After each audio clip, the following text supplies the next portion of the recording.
most watched newscast in America. And now, ABC's World News Tonight has won the Emmy for Best Live News Program for the third year in a row. Time and temperature, brought to you by your local Honda dealer. Now at 11, a major political push in the CSRA. South Carolina AG Alan Wilson making a campaign stop in Aiken, that is.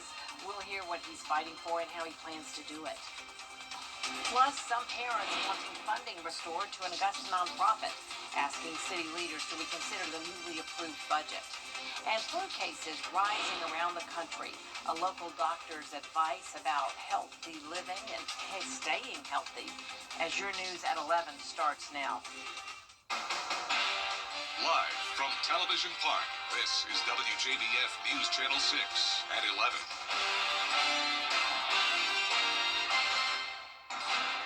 Good evening, everyone, and thank you for joining us. I'm Jenny Montgomery. Coverage you can count on begins with Attorney General Alan Wilson making a campaign stop in our first check of the forecast with our chief meteorologist, Jenna Petracchi. Well, Jenny, it's a cloudy evening as we start out with a look at our Terry Lambert Hyundai Skyview cam over at SRP Park. Not bad of visibility right now, but we are still expecting some fog after midnight. Today's almanac shows that we started out the day at 44 degrees and then climbed all the way up to 73.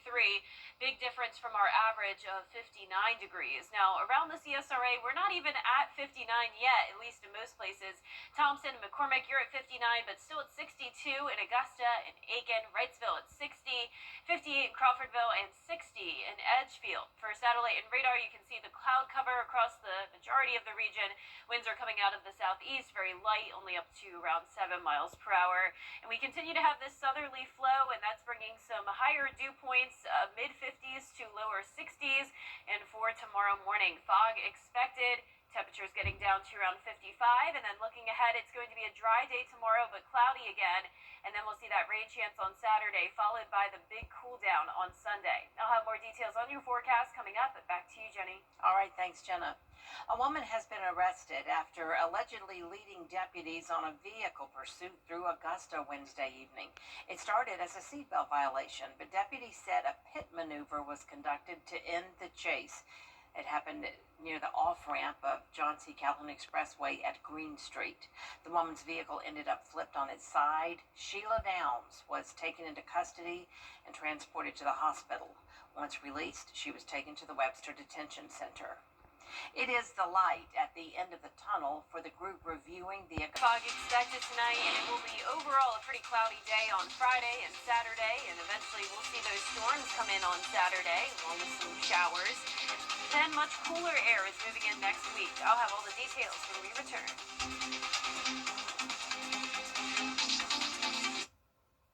Would you consider us to get the latest video in one click at WJBF.com. The Live 5/6 Skyview Network, sponsored by Terry Lambert Hyundai. Now, your most accurate forecast with WJBF Live 5/6. Welcome back. I hope you enjoyed your warm Thursday. Let's start out with a look at our Terry Lambert Hyundai Skyview cam in McDuffie County. Visibility isn't bad at the moment down the 6 miles in Augusta. 62 is our temperature with a southeast breeze of 5 miles per hour. Around the CSRA, upper 50s to lower 60s with those cloudy icons. You can see all the cloud cover here on satellite and radar, but no rain at this time. We do have some dense fog already to the south of us, but no dense fog advisory for our area at this time. That could change, though, as we go into tomorrow morning. We're watching this low pressure system. This is going to bring us rain on Saturday, but in the meantime, the main story is the dense fog. We've been dealing with this all week long, and notice once we get to midnight, visibility starts to become more poor as that fog increases from the south. So definitely drive with caution again tomorrow morning. Leave with plenty of time, and expect it to still be pretty foggy out there all the way until around 10 o'clock in the morning. Also remember to use your low beams rather than your high beams and keep plenty of distance from the car in front of you. Here's your Friday forecast, starting out in the mid-50s, then we climb into the mid to even upper 70s in the afternoon with the cloud cover. But even with the cloud cover, it's not stopping us from seeing near record warmth on Friday. 76 will be the high. The record is 78.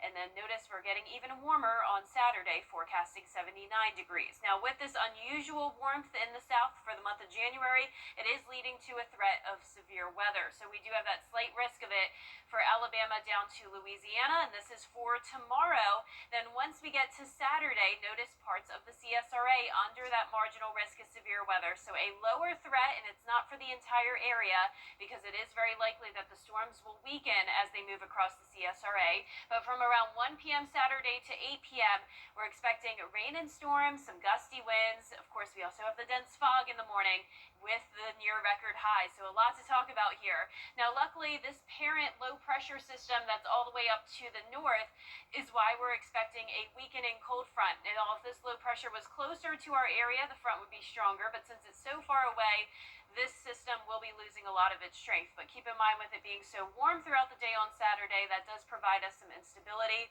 A key player here will also be the fog. If we do see that dense fog Saturday morning, that will help to limit the severe weather threat. But here's a look at our futurecast. Saturday at 1 p.m. looks to be when this starts to move into the CSRA. And you can see it looks to be a very broken line. But within some of these cells, that's where we could see the damaging wind gusts. There could be some rotation here as well. So a spin-up tornado isn't fully out of the question. It's just the threat is very low, especially when you get south of I-20. That's when this is really going to break apart. And you can see that here once we get to Saturday night, especially once we lose the heating of the day, things really start to weaken. But I do have that chance of rain in the forecast for Border Bowl, which will take place in Harlem at 1 p.m. on Saturday, especially once we get to halftime and by the time the game is wrapping up. But not expecting any flooding concerns. Rainfall totals only getting up to around half an inch, much lower totals down towards the south. And then once this cold front pushes through, it's going to be bringing in some windy conditions again on Sunday, along with cooler air dropping to 58 degrees. And then we'll see a lot more 50s next week with lows in the upper 20s on Monday and Tuesday mornings. Now back to you, Jenny. All right, let's take a look at the winning numbers in tonight's South Carolina lottery. Pick 3, 910. Pick 4, 2820. Bet Fireball 4. We'll be right back. 70 million. Oh, yeah, a lot of people are going to know that. I know. Thank you, Gianna. We'll be right back with the Consumer Electronics Show continuing in Las Vegas and a new addition to a popular toy brand turning heads. Stay with us. I'm innocent. It's time to play. I think he wants my Dolly Parton at Dollywood. Correct. It's Don't Bar, only on Live. You're right. Even a broken clock is right twice a day. Weekday mornings at 9 on News Channel 6. Our 10-day forecast is showing 2 more very warm days in the mid to upper 70s, some foggy mornings and cloudy afternoons, and then we have that chance of showers and storms on Saturday. The entire weekend will be windy, gusts up to 35 miles per hour, and then that cooler air settles in on Sunday, highs dropping to the 50s, lows going into the 20s. Well, my son will be so thrilled to see this. Lego unveiled its new Smart Play system this week. New smart bricks, tags, and figures all interact with one another to create an interactive experience. The company showed off how it works with new Star Wars sets, lights and sounds from the smart bricks, helping bring a spaceship battle or lightsaber duel to life. Pre-orders begin this week. Prices range from $70 to $160. And you know, Legos today, I mean, those fancy Legos go for more than that. Oh, really? Oh, yeah. I've never been a Lego person. People put hundreds into the Lego things. Wow. Cityscapes and, yeah. I told you I have a son who's really into Legos. Well, that's our report for now. Thank you for watching. Make sure you download our mobile app for breaking news and weather. Have a great night, everyone.